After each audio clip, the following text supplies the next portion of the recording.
ராசி மிதுன ராசி திருமணத்துக்கு முன்பு எப்படி இருப்பாங்க அப்படின்னு சொல்லிட்டு நம்ம இந்த பதிவுல இப்ப பார்க்கலாம். அதாவது மிதுன ராசிக்காரர்கள் பார்த்தீங்கன்னா திருமணத்துக்கு முன்பு ரொம்ப ஒரு யாருக்கிட்டையும் வந்து டக்குன்னு அவ்வளவா பேச மாட்டாங்க. கொஞ்சம் ஷை டைப்பா இருப்பாங்க. எடுத்தோம் கவுத்தோன்னு வந்து யாராவது வந்து எப்படி இருக்கேன்னு சொல்லி கேட்டா கூட திரும்ப வந்து பதில் சொல்லாம யோசிச்சே பதில் சொல்லுவாங்க. அந்த மாதிரி ரொம்ப வந்து சைலண்ட்னு கூட சொல்லலாம் மிதுன ராசிக்காரர்கள் திருமணத்துக்கு முன்பு.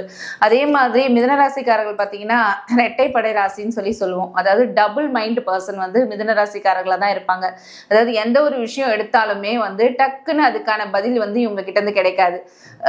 டபுள் மைண்டா யோசிப்பாங்க. ஒரு விஷயம் பண்ணலாமா, இப்போ ஒரு வேலை எடுத்தோம் அப்படின்னா அந்த விஷயம் பண்ணலாமா வேண்டாமா, இல்ல அது மூலயமா ஏதாவது பிரச்சனை வருமா அப்படின்னு சொல்லிட்டு ஒரு ஒரு மைண்ட் என்ன சொல்லும்னா இவங்களுக்கு நீ பண்ணு எதுவும் வராதுன்னு சொல்லிட்டு, இன்னொரு மைண்ட் என்ன சொல்லும் அப்படின்னா நீ பண்ணாத கன்ஃபார்மா ஏதாவது பிரச்சனை வரும்னு சொல்லிட்டு அவங்களுக்கு சொல்லும். ஸோ அதனால டபுள் மைண்டா யோசிக்கக்கூடியவங்க வந்து மிதுன ராசிக்காரர்களா தான் இருப்பாங்க. அதே மாதிரி இவங்க